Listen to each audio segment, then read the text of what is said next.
Good morning, नमस्कार, नमस्ते। Topical English में आपका स्वागत है।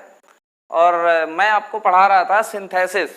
तो सिंथेसिस में मैंने आपको बता दिया था दो वाक्यों को जोड़कर सिंपल बनाने के कौन कौन से तरीके होते हैं, जिसमें मैंने पहली स्टेप आपको बताई थी पार्टिसिपल का प्रयोग करके सिंपल कैसे बनाएंगे। और आज मैं आपको बताने जा रहा हूं दूसरा तरीका कि नॉमिनेटिव एब्सोल्यूट का प्रयोग करके सिंपल सेंटेंस कैसे बनाएंगे दो वाक्यों को जोड़कर। तो दो वाक्य दिए होंगे तो आपको क्या करना है, उनको सिर्फ पहचानना है कि ये वाक्य नॉमिनेटिव से ही बनेंगे। इसको जानने के लिए आपको कैसे पहचानना होगा, दोनों वाक्यों के कर्ता अलग अलग होंगे। जो दो वाक्य दिए होंगे आप देखेंगे कि दोनों के कर्ता अलग अलग हैं। दूसरा कि सबसे जो मेन बात है भैया वो ये है कि दोनों वाक्यों के बीच कारण और परिणाम का संबंध होगा। आप दोनों वाक्य देखोगे, एक की वजह से दूसरा काम हो रहा होगा, एक कारण होगा तो दूसरा उसका परिणाम होगा। तो ऐसे वाक्यों को आपको अगर जोड़ना है तो आप नॉमिनेटिव एब्सोल्यूट का प्रयोग करके जोड़ सकते हैं। तरीका क्या है, आप एक एक करके नियम को समझिए। सबसे पहला तरीका यह है कि आपको जब दो वाक्य दिए हो आपको क्या करना है, सब्जेक्ट लगाना है पहले वाक्य का, हैविंग प्लस वर्ब की थर्ड फॉर्म लगानी है और दूसरे वाक्य से पहले कॉमा लगाकर दूसरे वाक्य को उसमें जोड़ देना है। आप वाक्य में देखोगे कारण परिणाम का संबंध। एग्जाम्पल में देखते हैं, द सन रोज, सूरज उगा, सूरज निकला। द फॉग डिसअपियर्ड, फॉग मतलब कोहरा, गायब हो गया, कोहरा या धुंध गायब हो गई। सूरज निकला, कोहरा गायब हो गया। भैया सूरज निकलने का परिणाम क्या हुआ, कोहरा गायब हो गया। और कोहरा गायब होने का कारण क्या था, सूरज का निकलना। कारण और परिणाम का संबंध है। इसको अगर आप दोनों वाक्यों को जोड़ें तो ये आपका तरीका लिखा है। आपको कैसे बताना है कि सब्जेक्ट लगा देंगे द सन। अब फिर इसके बाद आपको क्या करना है, ये रोज का कर देंगे हैविंग राइजन, क्योंकि ऊपर दिया हुआ है हैविंग प्लस वर्ब की थर्ड फॉर्म। तो द सन का द सन रहेगा, रोज का हो जाएगा हैविंग और राइजन, रोज की थर्ड फॉर्म राइजन।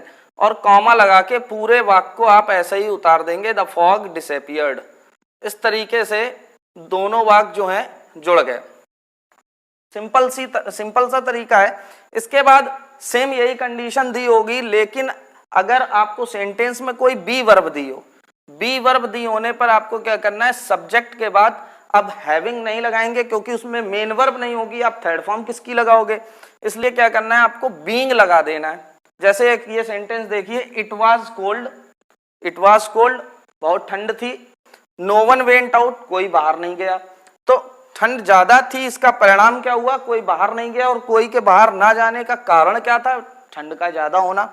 ऐसी कंडीशन में आप देख रहे हो वाज, अब कोल्ड कोई मेन वर्ब नहीं कि हम उसकी थर्ड फॉर्म लगा दें, इसलिए इस वाज को ही बीइंग में बदल देंगे। कैसे बनाएंगे इसको, इट जैसा कि ऊपर लिखा है सब्जेक्ट लगाया है, इसके बाद बीइंग लगा देना है, वाज की जगह आ जाएगा बीइंग कोल्ड, कॉमा लगा के पूरा सेंटेंस आप उतार देंगे, नो वन वेंट आउट। और इस तरह से ये वाक्य बन गया आपका। इसके बाद चलते हैं, जो तीसरा नियम है, इसका तीसरा तरीका है दोनों वाक्यों को जोड़ने का, और ये भी नॉमिनेटिव का ही तरीका है। लेकिन ये किस टाइप के वाक्यों को जोड़ेगा, ऐसे वाक्य जिसमें पैसिव दिया हो। पैसिव दिया होने पर आपको क्या करना है, जहां आप पहले हैविंग प्लस थर्ड फॉर्म लगा रहे थे वहां आपको हैविंग बीन प्लस वर्ब की थर्ड फॉर्म लगा देनी है। बस सिंपल सा तरीका है। आपको जैसे सेंटेंस दिया है, the bank was closed, bank बंद थी। I can not withdraw money, मैं पैसा नहीं निकाल सका।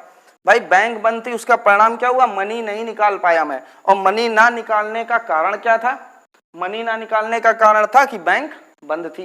तो आपको अगर इन दोनों वाक्यों को जोड़ना है, सिंपल तरीका है। देखिए वाज लगा है और थर्ड फॉर्म लगी है, यहां से पहचान जाइए आप कि ये पैसिव है।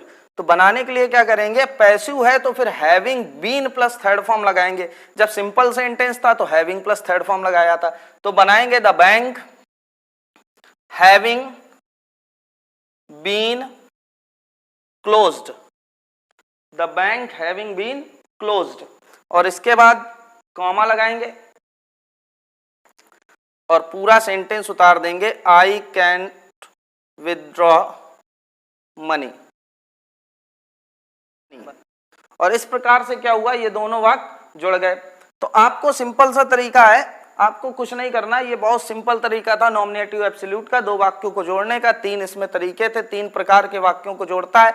अगर वाक्य सिंपल होगा तो हैविंग थर्ड फॉर्म लगेगा, बी वर्ब दी हो तो बीइंग लगा देना है, और पैसिव दिया हो वाज प्लस थर्ड फॉर्म, ये पैसिव था तो क्या कर दिया, हैविंग बीन प्लस वर्ब की थर्ड फॉर्म का प्रयोग करके दोनों वाक्यों को जोड़ दिया। यदि आपको ये नीचे वाला वाक्य नहीं दिख रहा है तो मैं आपको ऊपर बना के दिखा दे रहा हूं। नीचे लिखा है द बैंक वाज क्लोज, तो कर देंगे the bank having been closed, ये हो गया। कॉमा लगा देंगे, द बैंक हैविंग बीन, ये दिखा था द बैंक वाज क्लोज्ड, तो हो जाएगा the bank having been closed.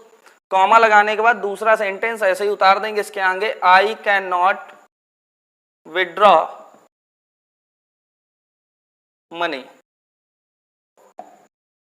तो ये था आपका जो सिंथेसिस था उसका नॉमिनेटिव एब्सोल्यूट का यूज, कैसे नॉमिनेटिव एब्सोल्यूट से दोनों सेंटेंस को जोड़ा जाएगा। नेक्स्ट वीडियो में आपको सिंपल सेंटेंस बनाने का अगला तरीका बताएंगे। तो आप लोग जुड़े रहिए मेरे चैनल टॉप कल इंग्लिश से। बहुत बहुत धन्यवाद।